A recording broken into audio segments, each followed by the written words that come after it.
नमस्कार, news track में आपका स्वागत है। मैं हूं योगेश मिश्र।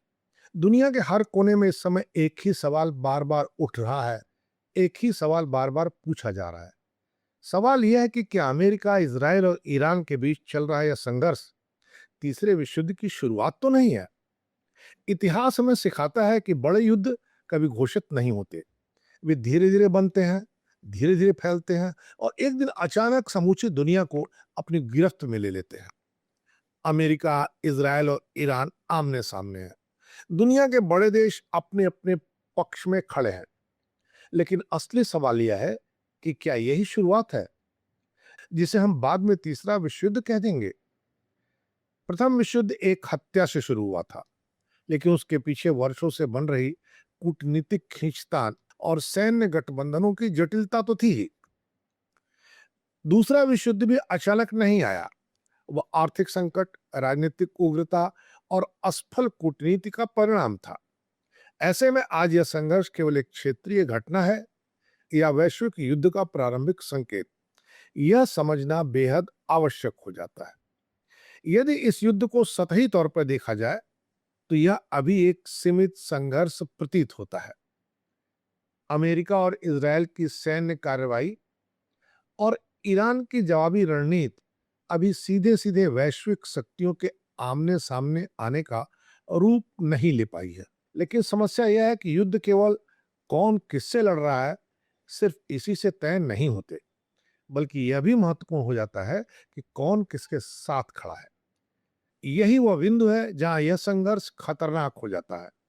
ईरान के पीछे भले ही सीधे तौर पर कोई बड़ा सैन्य गठबंधन न दिखे, लेकिन रूस और चीन जैसे देशों के साथ उसके संबंध और पश्चिम के खिलाफ उसका साझा दृष्टिकोण इस संघर्ष को एक बड़े वैश्विक समीकरण में बदल सकता है। अमेरिका और उसके सहयोगी पहले से ही उस क्षेत्र में सक्रिय हैं और यदि यह टकराव और गहराता है तो दुनिया के बड़े शक्ति गुट इसमें खींचे चले आ सकते हैं।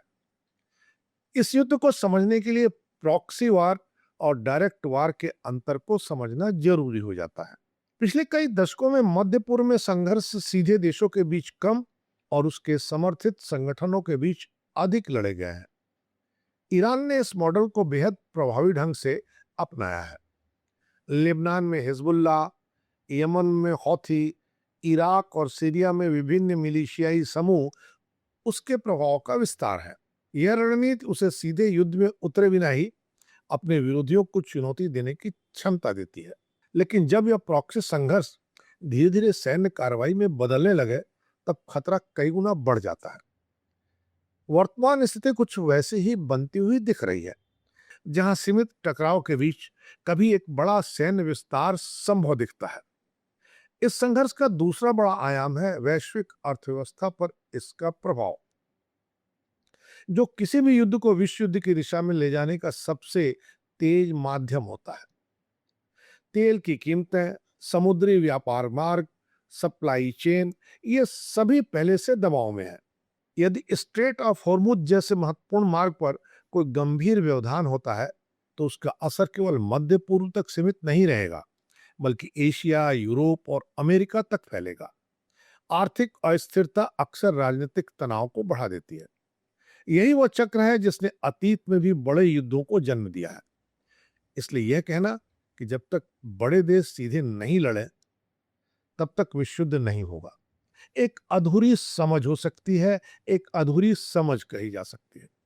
इसके साथ ही इस युद्ध में एक और खतरनाक तत्व मौजूद है, तकनीक और युद्ध का नया स्वरूप। ड्रोन, साइबर हमले, सटीक मिसाइलें और सैटेलाइट आधारित निगरानी, इन सब ने युद्ध को पहले से कहीं अधिक तेज और अप्रत्याशित बना दिया है। अब युद्ध केवल सीमाओं पर नहीं, बल्कि डिजिटल स्पेस, ऊर्जा नेटवर्क और आर्थिक प्रणालियों में भी लड़ा जा सकता है। इसका मतलब यह है कि बिना औपचारिक घोषणा के भी दुनिया के कई देश इस संघर्ष के प्रभाव में आ सकते हैं। यही आधुनिक युद्ध की सबसे बड़ी जटिलता है। यह दिखता कम है, लेकिन इसका असर बहुत व्यापक होता है। फिर भी यह कहना कि तीसरा विश्व युद्ध शुरू हो चुका है, अभी जल्दबाजी होगी। इतिहास में विश्व युद्धों की एक स्पष्ट पहचान रही है, बहुदेशीय सीधी भागीदारी, बड़े पैमाने पर सैन्य गठबंधन और वैश्विक स्तर पर फैलता हुआ संघर्ष। वर्तमान स्थिति अभी उस स्तर तक नहीं पहुंची है, लेकिन यह भी उतना सच है कि दुनिया उस दिशा में खड़ी है जहां एक गलत निर्णय, एक गलत आकलन या एक अनियंत्रित प्रतिक्रिया पूरे समीकरण को बदल सकती है। युद्धों में अक्सर इरादा नहीं, बल्कि गलती बड़ा विस्तार लेकर आती है। सबसे दिलचस्प और चिंताजनक बात यह है कि आज की दुनिया में कोई भी देश पूरी तरह इस संघर्ष से बाहर नहीं है। भारत जैसे देश जो सीधे इस युद्ध का हिस्सा नहीं है, वे भी तेल, व्यापार, कूटनीति और सुरक्षा के माध्यम से इसके प्रभाव को महसूस कर रहे हैं। यूरोप पहले से ही ऊर्जा संकट और सुरक्षा चुनौतियों से जूझ रहा है। एशिया में भी शक्ति संतुलन तेजी से बदल रहा है। इसका मतलब यह है कि भले ही युद्ध का केंद्र मध्य पूर्व हो, पर उसकी परछाई पूरी दुनिया पर पड़ रही है। इस तरह हम कह सकते हैं कि यह युद्ध हमें एक महत्वपूर्ण चेतावनी दे रहा है। दुनिया अब उस दौर में प्रवेश कर चुकी है जहां क्षेत्रीय संघर्ष और वैश्विक युद्ध के बीच की रेखा बहुत पतली हो गई है। यह संघर्ष अभी तीसरे विश्व युद्ध में परिवर्तित नहीं हुआ है, लेकिन उसके भीतर वह सभी तत्व मौजूद हैं जो उसे उस दिशा में ले जा सकते हैं। इसलिए असली सवाल यह नहीं है कि क्या तीसरा विश्व युद्ध शुरू हो गया है, बल्कि असली सवाल यह है कि क्या दुनिया उसे रोकने के लिए तैयार है। और शायद यही इस समय की सबसे बड़ी विडंबना है। हर देश युद्ध को रोकना चाहता है, लेकिन हर देश अपने हितों की रक्षा भी करना चाहता है। जब ये दोनों लक्ष्य एक दूसरे से टकराते हैं, तो इतिहास हमें बार बार यही बताता है, तो परिणाम अक्सर शांति नहीं, बल्कि संघर्ष होता है। तो अभी यह युद्ध तीसरे विश्व युद्ध में बदला नहीं है, लेकिन यह उस रास्ते पर जरूर खड़ा है जहां से वापसी मुश्किल होती जा रही है। क्योंकि जब युद्ध सीमाओं से निकलकर गठबंधनों तक पहुंच जाए, जब अर्थव्यवस्था और तकनीक भी उसमें शामिल हो जाए, और जब हर देश खुद को सही और दूसरे को खतरा मान ले, तब इतिहास गवाह है कि युद्ध सिर्फ बढ़ते हैं, रुकते नहीं। इसलिए असली सवाल यह नहीं है कि युद्ध शुरू हुआ है या नहीं। असली सवाल यह है कि क्या दुनिया इस युद्ध को रोक पाएगी। खबरों के पीछे की सच्चाई जानने के लिए जुड़े रहिए न्यूज़ टेक नेटवर्क के साथ। इस बार इतना ही। नमस्कार।